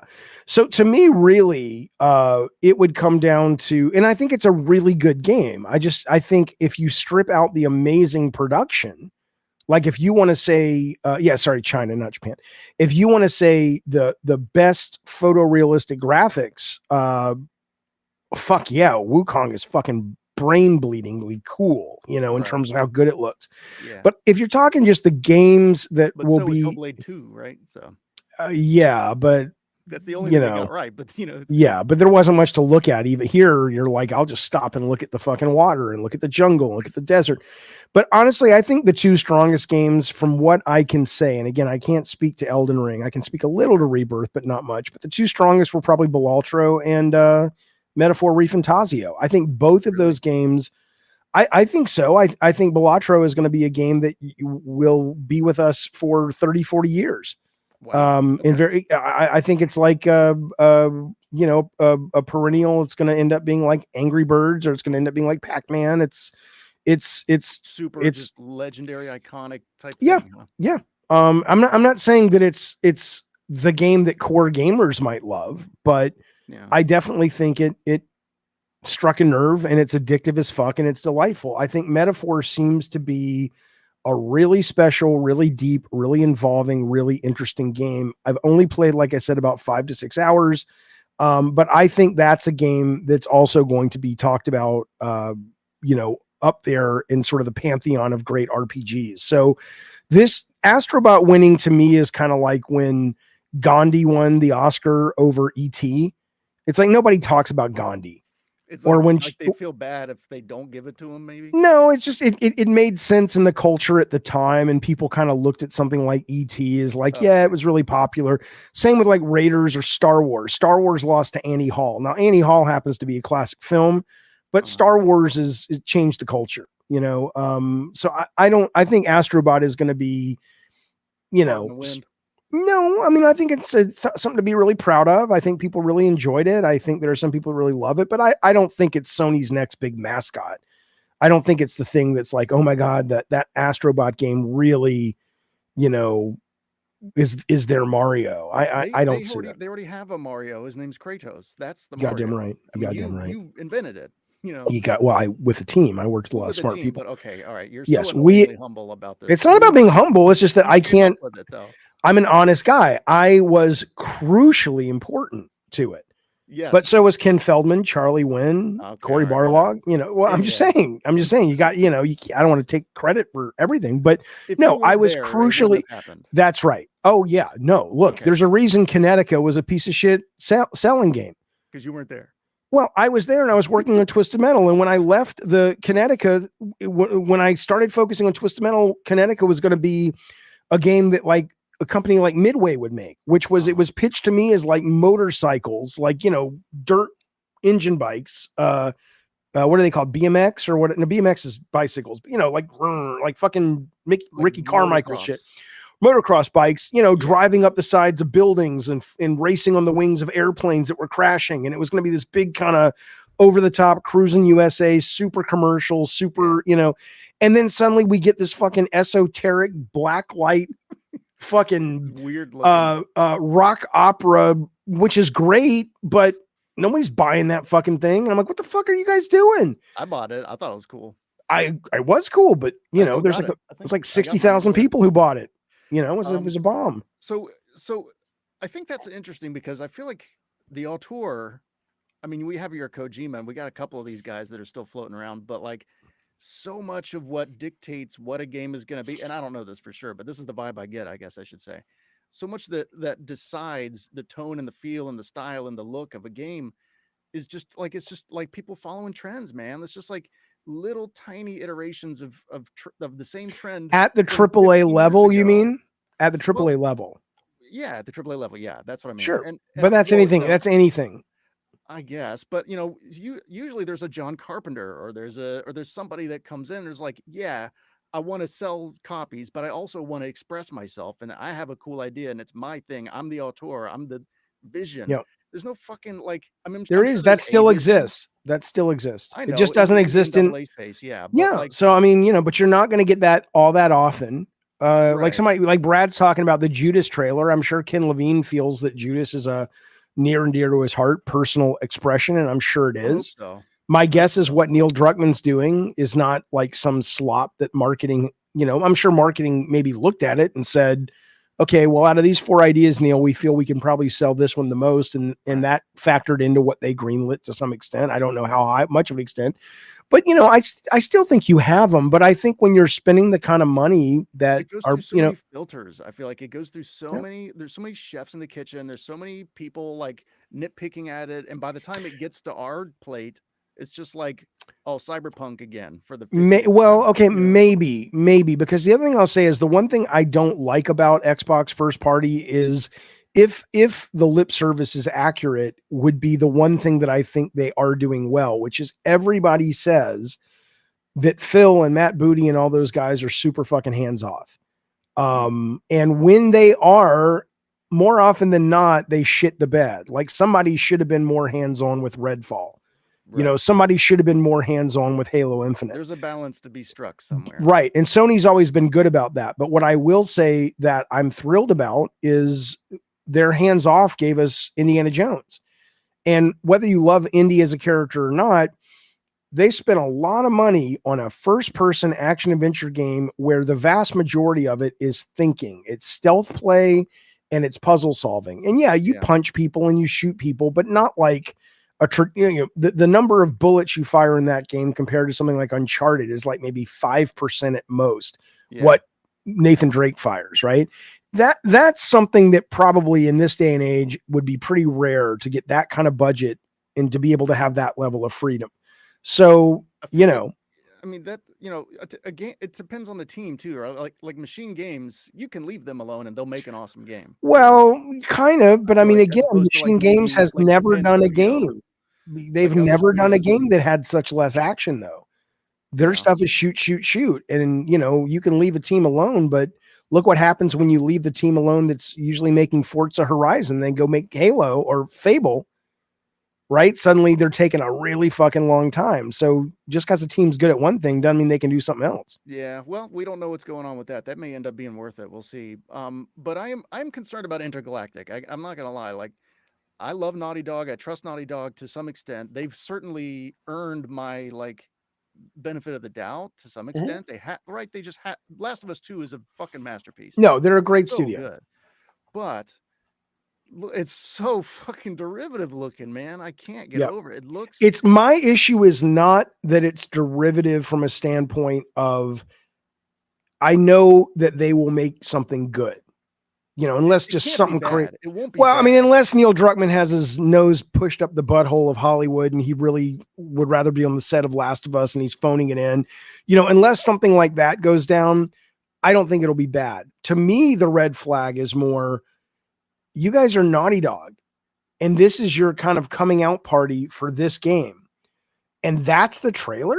Yeah, you guys put out. Don't you have anything more interesting? I get that you don't want to show gameplay yet. I get that you don't want to, open the kimono wide and tell everybody what you're doing. But if you're going to basically come out and give us a 1.5-minute trailer and it's super fucking generic, I think is a bad trailer, man. I agree. It's Concord at night with dollar store General Grievous. And I felt nothing about it. I felt nothing. I didn't feel like necessarily, disappointed, I guess, but there's no info really other than you can go online and get a little more info. The most interesting thing about the trailer was the fact that you saw the Porsche on the back of the thing because, or the Pet Shop Boys, because it's like, and people have said online, it's like, it's this 80s world building thing. And that's great. But you have to go online. Shit, though. But you have to go online to even know that, right? So, and then the other thing is that aside, though, it was really generic, and I'm like going, really? This is from Naughty Dog, right? This looks good, but this doesn't look like Naughty Dog good. It looks like a B-level trailer that would usually be sandwiched into the middle of the PC gaming show or Jeff Summers show, and it would be from Nexon or whatever. I don't mean the production value. Obviously, you can take it apart granularly and go, the lighting is good, the lip sync is good. But in terms of conceptually as a product, it looks just sort of like a generic trailer that you'll see and you'll forget about. And if it wasn't for Naughty Dog, no one would be talking about it. I mean, if anybody's earned my willingness to say, okay, I'll give you a mulligan, whatever. I'll forget it and I'll wait until you're ready to talk about it again, and I'll have an open mind. Yeah, it's them. Taylor Swift. What? Okay, sure. But but it's also Naughty Dog. Something. Yeah, I'm with you 100%. I was like for the coming out party, man. I don't know. I was expecting more. And what do you think about this game being greenlit? I guess in 2019, 2020, while Concord was certainly in the mix somewhere, while supposedly Sony Santa Monica is working on a space game. Like, is there going to be, some cannibalization? Is there going to be some fatigue with this aesthetic at the very least? Are you worried about that? No, I mean, I think, look, I think the issue with Concord's aesthetic was less about 70s sci-fi and more about the fact that, it was. You don't think it looked like Concord? The five aces, they didn't look like Concord guys or the Concord group or whatever the hell they are. I mean, I've only watched the trailer once. I wasn't really studying the enemies. I was looking at her and I was looking at the girl on the screen and I was looking at the guy who was in Immortals or whatever and Only Murders in the Building, that guy. But I would say that the kind of playing the CD 80s music is very Guardians, which is very Concord. Mhm. But in terms of, I think Concord's biggest failure at a visual design standpoint was that nobody liked the characters. They thought the characters were really unappealing. I don't think this character is unappealing. I just think she's generic and dull visually. Yeah, I mean, she looks cool and everything, but like you said, kind of like, I mean, we need to see more of her. I want to see her, you know, like scared or feel something, you know. Right. I mean, that's the thing is like, and I get it. It's like, but they're like, dude, it's just a teaser. It's like, okay, but there's a whole point that the word teaser means you tease, you get me excited. Right. Yeah. I don't feel titillated. No, I don't feel like, oh, I only want to know more because it's Naughty Dog. I don't give a fuck if it wasn't Naughty Dog. I'd be like, and the incel factor is gonna definitely come down hard on this. It already is. I don't think incels can come down hard on anything. Hey, fair enough. That was good. But I went to the PlayStation YouTube channel. Yeah. There you go. On PlayStation's YouTube channel, they already have the comments turned off on this. Yeah, but is that standard for these guys, or I don't think so. Okay, then yeah. I'm not a PlayStation YouTube. Why would the channel incels not like it? Because what? Because non-white man character exists, and that bad. Oh, yeah, fuck them. That's the vibe I'm getting anyway from. Yeah, fuck them. I mean, seriously, if I agree, fuck them. But if you're that is such a big fucking chunk idiot that you can't even show up for one of the most premier AAA studios on the planet, then that's fine. But don't pretend you actually are a gamer that actually has a seat at the table of discussing the art form. You're just at that point. It's like, fine, don't play it. Right. Don't treat it. It's like, don't treat. It reminds me of like, you know, and people are gonna get mad at me for saying something like this, but it's kind of like, you know, there's like movies that are all kind of like about the civil rights and stuff, and it's like, well, I'm not gonna eat that meal. It was prepared by a black guy. It's like, he's the greatest fucking chef in the state. No, he's a black guy. It's like, okay, fine, more for me. Deny yourself a great meal because you're a fucking idiot. Yeah, I won't listen to Louis Armstrong. Right. Yeah. Come on. So what'd you think about Turok? I'm interested a little bit more. I don't remember if you talked about it a lot or not, but to me, I talked about it. I mean, I had this some energy to it. I kind of liked what I saw there. Well, here's, like I said to somebody else, my take on Turok was, I was like, and then I saw the logo that said it was Turok, and I was excited. But then I was like, wait, I'm only excited because of the logo, because it's just a co-op shooter. And I'm not saying there won't be anything interesting, but like last year they showed Jurassic Park first person single player action adventure, and we haven't seen anything since. I want a single player dinosaur game. I want Dino Crisis, or I want the Jurassic Park game, or I would want a Turok single player game. But when it says it's you and up to 4 or 3 other players, that basically means we're talking about, you know, you can say you can play it with one player, but it's going to basically be this game that is, you know, it's meant to be played with your buddies, and it's, I'm not interested Space in that. Marine 2? Yeah, I didn't play a lot of it. I liked it, but I just haven't I've been busy with other games. That's designed around co-op, but it's totally fine on your own too. Like that it can work is what I'm saying. Okay, great. If it's as good as that, then I think that's excellent. But nothing I saw on that excited me until I saw it was Turok. And then when I saw it was Turok, I was excited. And then I was like, oh, wait, I'm just responding because of nostalgia. Sure. So, well, I mean, that's fair, but I wouldn't knock it just because co-op is a factor, because, you know, again, I would say Grand Blue Fantasy Relink, probably my game of the year this year.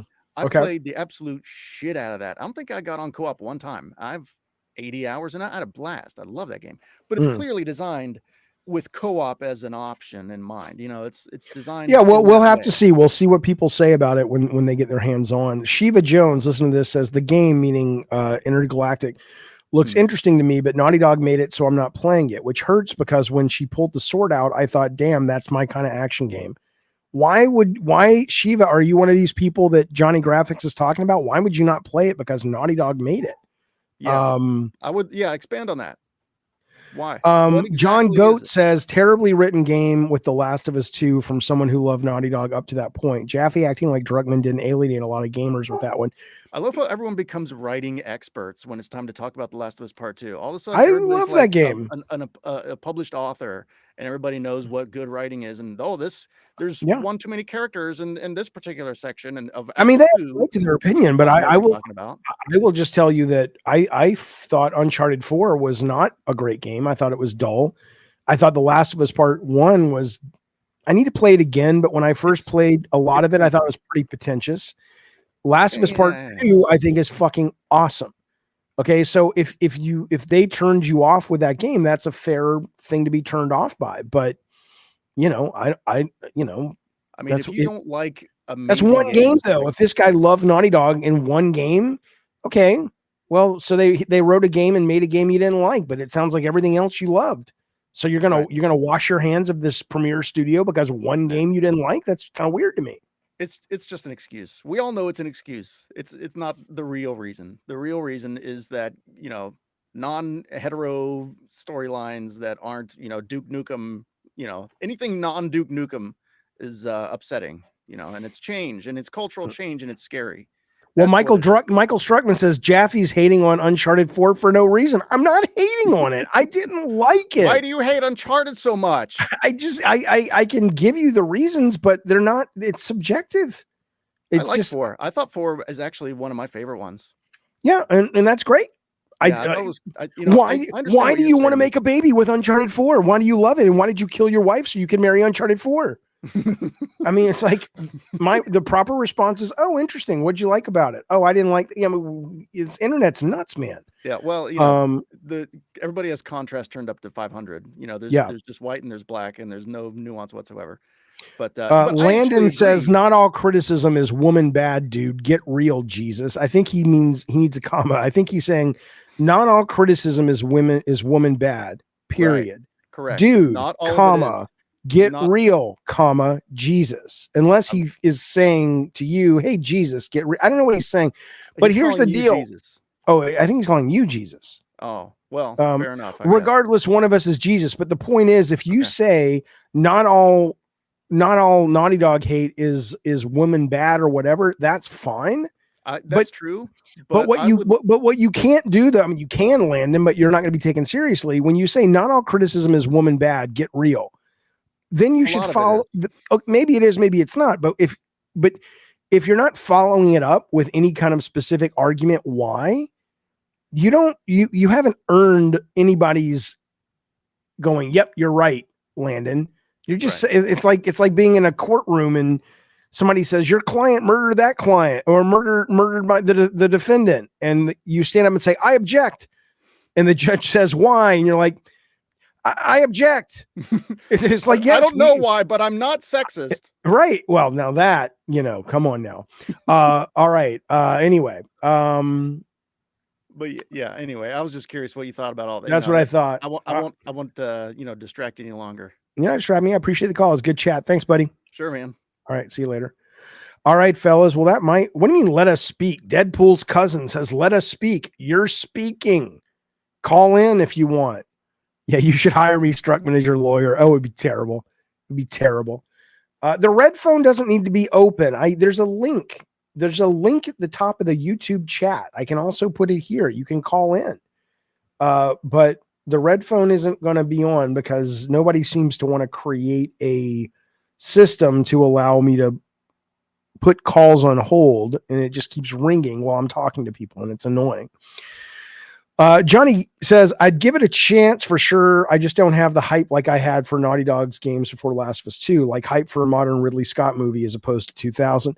Sure. But remember, Ridley Scott also went through a very dry period after Gladiator. He did like the Russell Crowe movie about the executive that went to Italy to open a vineyard. He did that movie with Orlando Bloom about the Crusades that apparently is really, really good, but nobody saw it. It was a huge fucking bomb. So, you know, you got to, you know, like I said, this guy who was talking earlier is like, I loved all the Naughty Dog games. Okay, so they had one you didn't love. And suddenly you're not going to play anything else. Not you, John. You said you give it a chance, but it's weird. It's weird. I'll have to have all right. Who joined? Who's this? Joey. Joey, what's going on? Josephine, how are you, bud? Hey, Jeffy, how you doing tonight? I'm good. How are you doing tonight?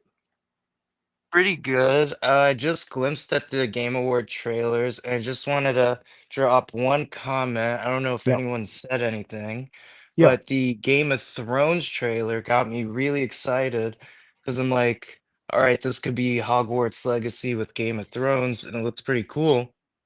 But on top of that, this could be them like fixing the final season. Maybe this could be Well, like. tell me, because I'm not really a Game of Thrones guys at the moment. I might become one, but 2 questions. Who was the developer, did they say? And what kind of moment-to-moment gameplay is it? I would have to check, but I definitely saw Warner Brother Games, so that like made me think like, okay, they did Hogwarts Legacy. They probably just got like another studio to be like do Hogwarts Legacy for Game of Thrones. I have to double Oh, check it's a the mobile exact game. studio. It's a mobile game.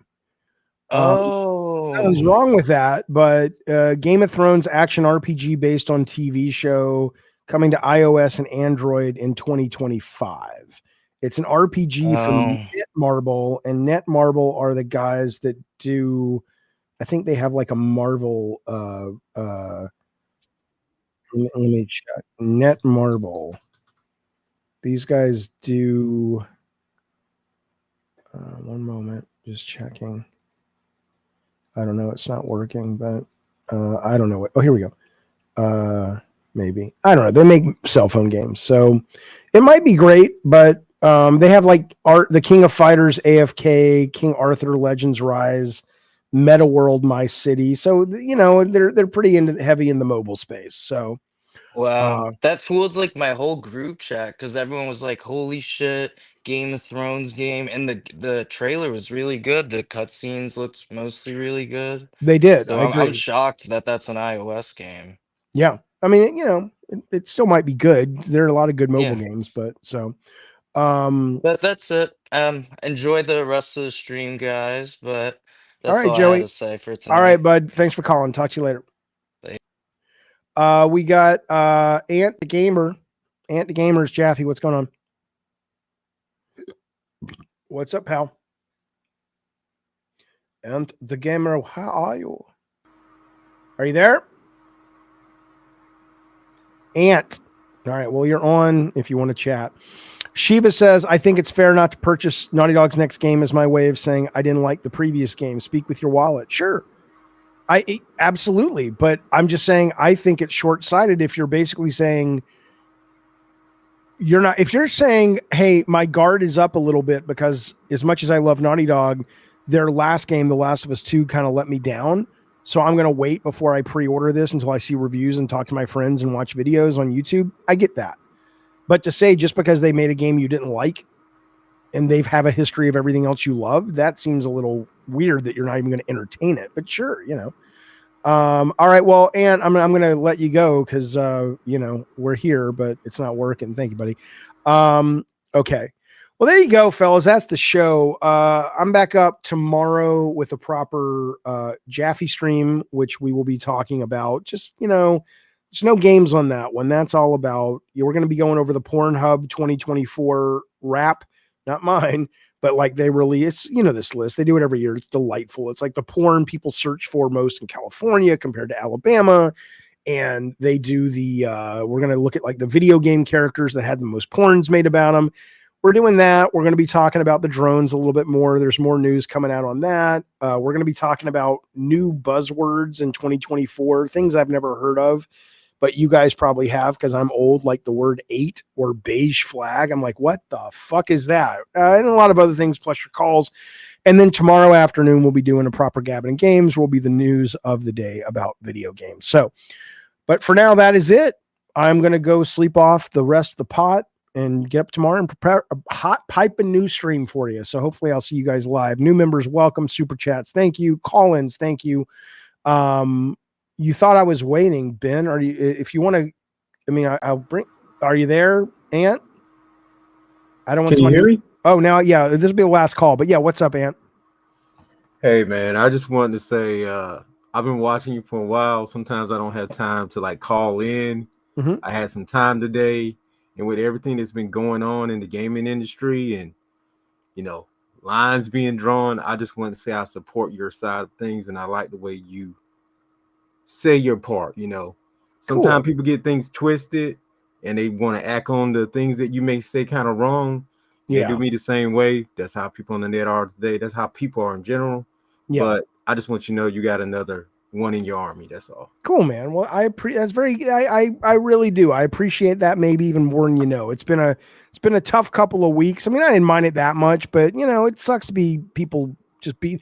Let me tell you something though. You know what I saw today, and I'm not gonna name names, but this one guy who I think is just a big fucking prick is getting sued now by somebody who's finally swinging back at all this bullshit, like people saying wrong things about her and stuff.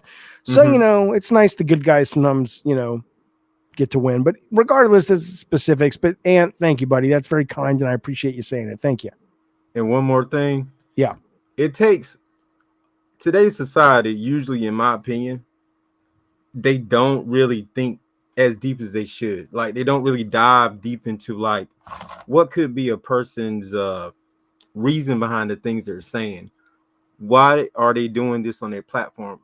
The heart that they have, because sometimes if you really pay close attention to some people, how often they say good things, how often they say negative things, and how you were talking in the stream today about criticism and bringing something constructive instead of just saying, oh, I hate this, oh, I don't like this. Say your point. Let's hear it out. Yeah, I mean, I hear you, and and to push back a little on that. Look, I mean, I don't mind passionate responses, and sometimes you don't owe anyone an explanation for. I just don't like something, and you don't have to bring some. I like it when someone brings something constructive. My issue is more that they will swoop in like that one guy that we were talking about earlier and say, oh, this is crap. You're just wrong. And then you'll be like, okay, well, now you're being accusatory, which is fine, but you're not going to back it up with facts. That's my issue. If you just say, hey, I don't like it. I don't know why I don't like it. I just don't. Like, I don't like fish. I think fish are the grossest fucking thing. Their stupid fucking faces, their mouth is open, their eyes are open. Yeah. My ex-mother-in-law would eat fish and the fucking eyeball would roll out of the body and roll around the plate. I'm like, how the fuck are you sitting there eating that goddamn, but that's not because I have an intellectual argument. I just don't like it. But if you're going to say eating fish is bad and you're bad for eating fish and I got nothing to say about it other than that, then that's where I take issue. You know what I mean? Yeah, you're not going to eat the fish unless they tell you something that make you change because you already done seen something that just threw you all off. So you got to come with, it tastes like this and it has this. If you like this, then you might like this. Right. But or their stupid fucking face, because their faces, Ant. They have those faces. I hate it. It's gross. I just think in the gaming industry right now, if we're going to make things better, we got to meet a common ground because everyone matters. And discrimination, which is in my opinion what's going on right now, just pure discrimination, we got to meet a common ground because everyone matters still to this day. Everyone always matters as humans, but I don't think there needs to be a common ground regarding the issue is if you don't like a game, and if you don't like a game because you're homophobic or you're racist or whatever, you have a right to feel that way. I don't want to spend any time with you, and I don't want you to act on those feelings in any way that hurts anybody else. But look, if you don't like the gay folks or the black folks or the Jewish folks or whatever, fine. You have a right to do that. But the idea, though, that you're trying to sell this message that gaming is in trouble because of it, it's like, no, it's not. It's just horseshit. There's so many games now for so many people with so many different types of characters that if you really feel that gaming is bad and people are taking your games away, then you're just a fucking idiot or you're a grifter. Is what I would say. And honestly, the net is only, people like to say, like, for example, Steam says the whole story. It really doesn't. It does tell a good bit of the story, but there's people out there right now. I know I have friends that don't care about the internet. They don't know what's going on the internet. They don't spend as much time as I do. They just go to the store, buy the game that they like, and that's just it. Yes, that's the vast majority. That's why these companies don't really take a lot of them serious. The idea that they actually think the reason that, Stellar Blade, which it was a hit, but it wasn't a major hit, was because Grums rallied the troops. I'm just like, dude, shut up. It was a good game. It got good marketing. It had an attractive protagonist. You did nothing. You're not a leader in an army. You didn't save anybody. You didn't hold the line. You just tweeted out a bunch of shit to people who either believe you or think you're a joke. But I don't know, man. People are mean. I think everybody deserves a shot. I think you and I both agree that it's like, look, I don't think we need a middle ground, but I sure wish we were nicer to each other. But it's hard to be when they're pricks to you. Who's going to make it first? You know? Yeah, at least Ryan's, be open. Yeah, I'm with you. And hey, buddy. Indeed. Thank you so much for calling, and thank you for saying those nice words. I needed to hear them, and I'm glad you said them. Thanks, bud. No problem. All right. See you soon. All right. Jaffe's obsessed with Grum, says Ryan. I kind of am. Obsessed with Grums. Not in a way like I really believe what he's saying, or he bothers me when he says it. It's more about kind of that. How is he able to drum up such fucking support amongst these people that all you have to do is think for 5 minutes and go, wait a minute, his argument doesn't make any fucking sense. That to me is where it's I'm obsessed with it more like I need to understand this. But no, I you know, he's just a guy trying to get by. I got no hate for any of these people. I don't understand them. It's like these, you know, some great fucking games, man. Some great fucking games. All right, listen, seriously, I'm off. I'm getting some sleep, taking the dog. Well, I'm going to take the dog out, then get some sleep. That'd be weird if it did. And I'll be back tomorrow. See you in the morning, hopefully, for the Jaffe stream or Gabbiting games. Meantime, be well, be safe, and seriously, thanks for the support, you guys. I really do appreciate it, and I'll see you soon.